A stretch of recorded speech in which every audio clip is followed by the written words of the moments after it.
Welcome to the Seasons of Singleness podcast. I am your hostess with the mostest, Tiffany Sneebrose. Seasons of Singleness.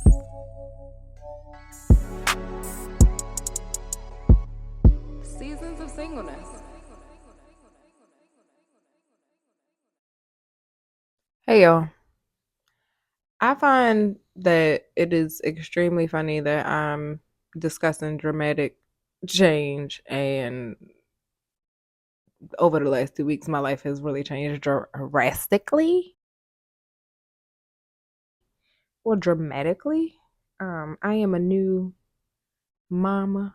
I've always wanted to be a boy mom, and I am finally a boy mom. He literally had the zoomies like as I was setting up, biting my cords and shit. So y'all will get introduced to him later because I'm gonna let him nap. Let that baby sleep. But yeah, no. Life is changing dramatically for me. While also understanding that I am in a season of a quantum leap. So yes, this is a leap year. But this is a quantum leap. My pastor started off the year saying that this would be the year of quantum leap, and I'm feeling it. Just really looking at and reflecting on all of the things that I have been able to accomplish, the things that I said that I wanted to do, I actually did. Me advocating in a way that I could get those things done, which is big for me because, like, me recalling all of these things over the years for you guys really put things in perspective as to how far I have grown and how much I have overcome to get to my next. And with that being said, let me check my notes to make sure I'm on topic. I realized that there is a lot of me that is very dramatic, right? And a lot of people who know me or know of me I've been told that I've been very calm in situations and very cool leveled or cool headed. Who had been saying that? Who said that? Who said that? Who said that? As it pertains to certain things. And yeah, no. That's not me at all. Meanwhile, my insides are just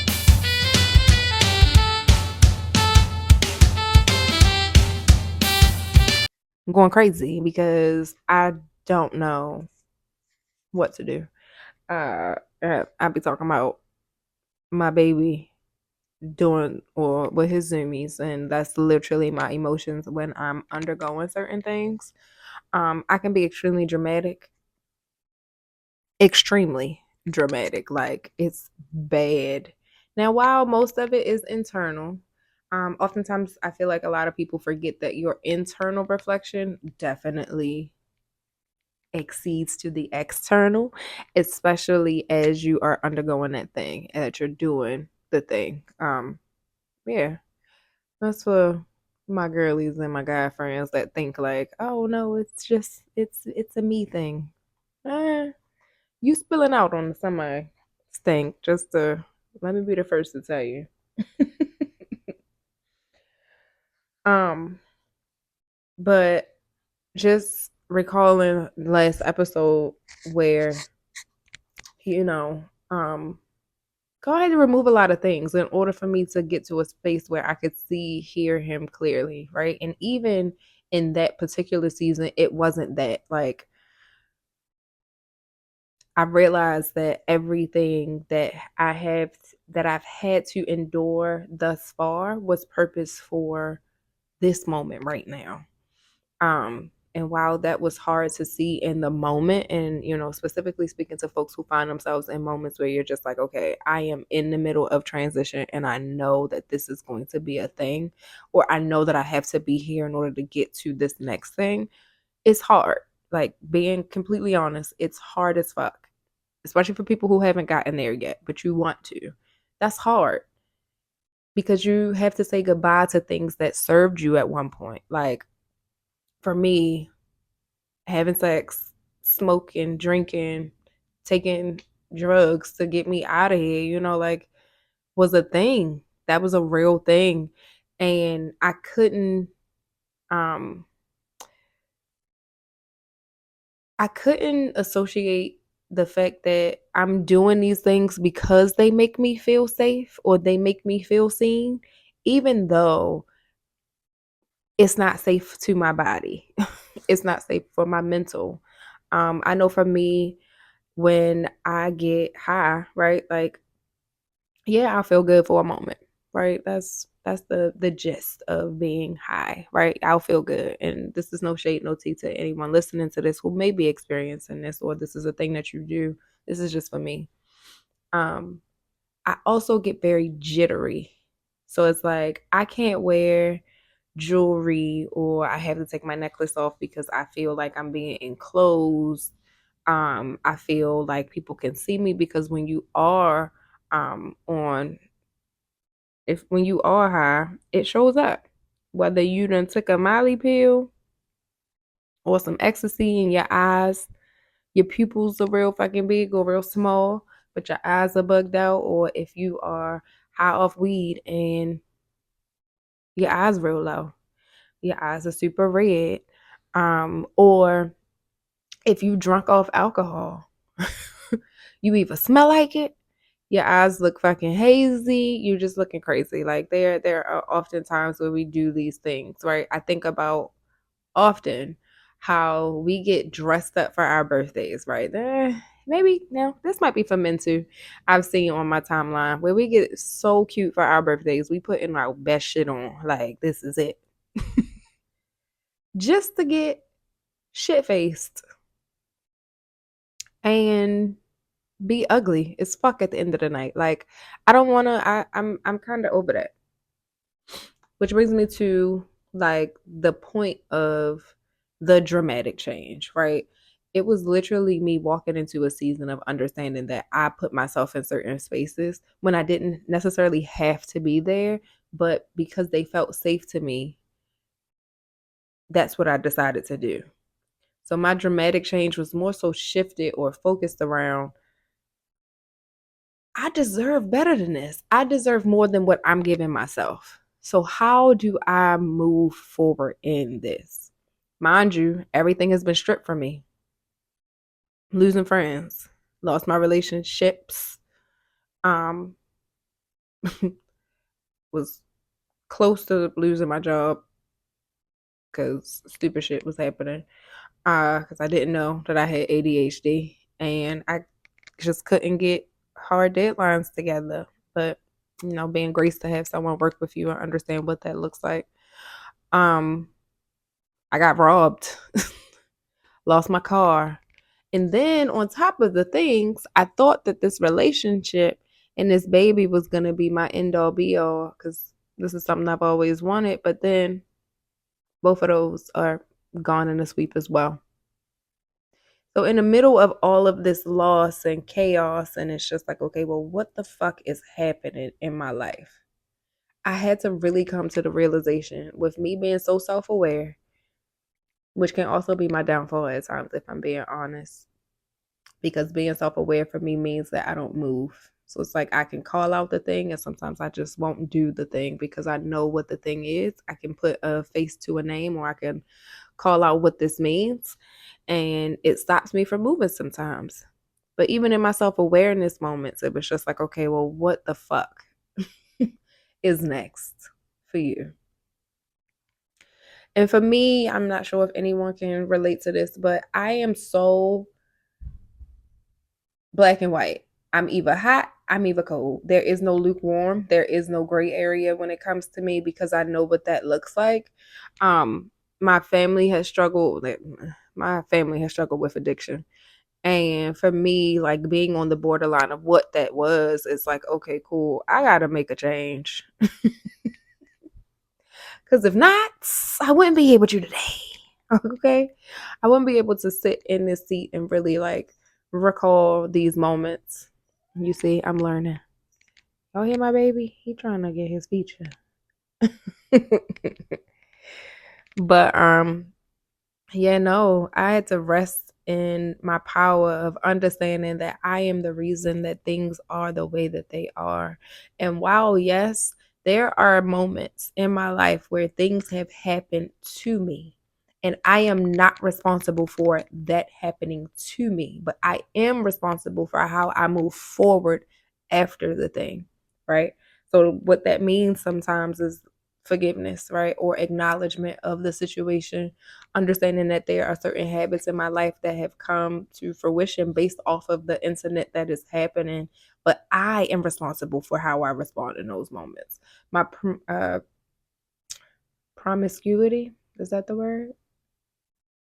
Yeah, please tell me in the comments. I don't know.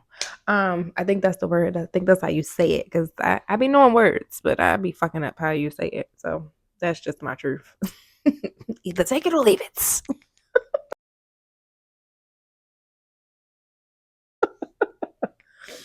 But no, so yeah, like that is a direct result of me being molested, like me being touched. So it's like, okay, this is how I know that someone wants me. So I lead with that sometimes. Like I would rather lead with my body, right? Versus having a conversation and doing the things and getting to know someone authentically. And that's a barrier of mine. I know that. But also to that point, that's something that I do.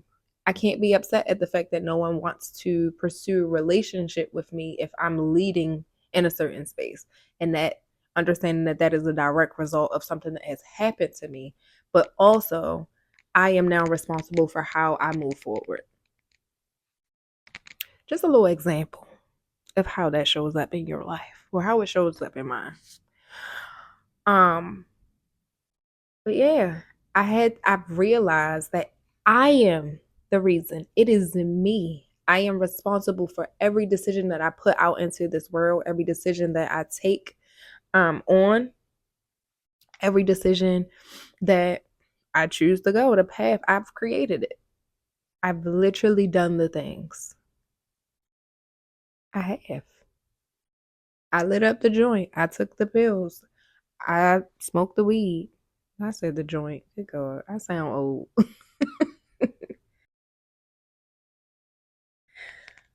I lay down with the men.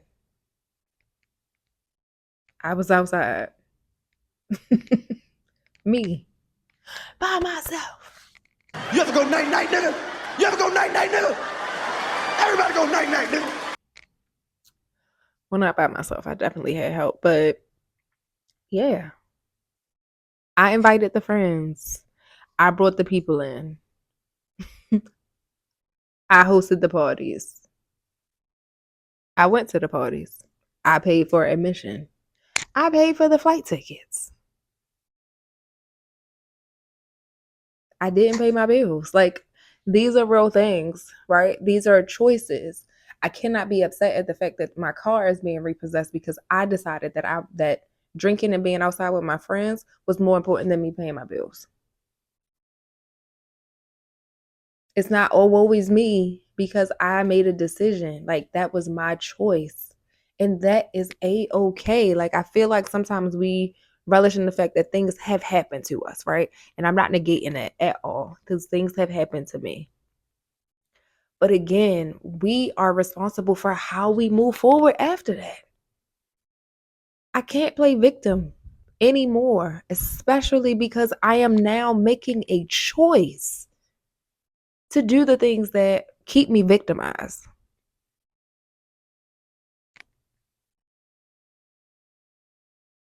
It really ain't too much to say after that. Literally. This might be my shortest episode. I don't know. But seriously, we love to victim shame and victim blame and play victim and all of these great things. But really, when you take a look at what is happening based off of the things that you've allowed, you would come to realize that you really allowed this shit. You made space. You held room, you held the conversations, you paid to be there in some instances.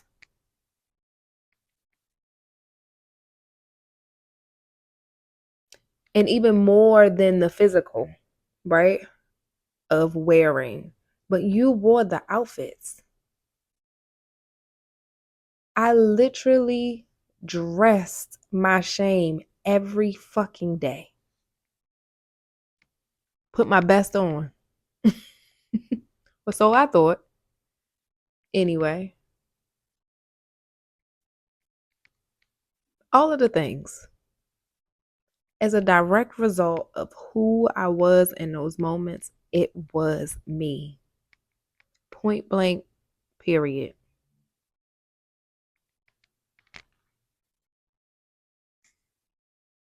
I had nobody else to blame. As much as I sit and think about, like, oh, these people exposed me to this or they did this, I still had a choice in the matter on whether or not I wanted to continue showing up this way, on whether or not I wanted to continue to be in these places, whether or not I want what whether or not I wanted to continue being in conjunction with these people and in collaboration with these people, in relationship with these people, places, things. And I made the choice to do so. They ain't got shit to do with nobody else but me. Absolutely nothing. And what do?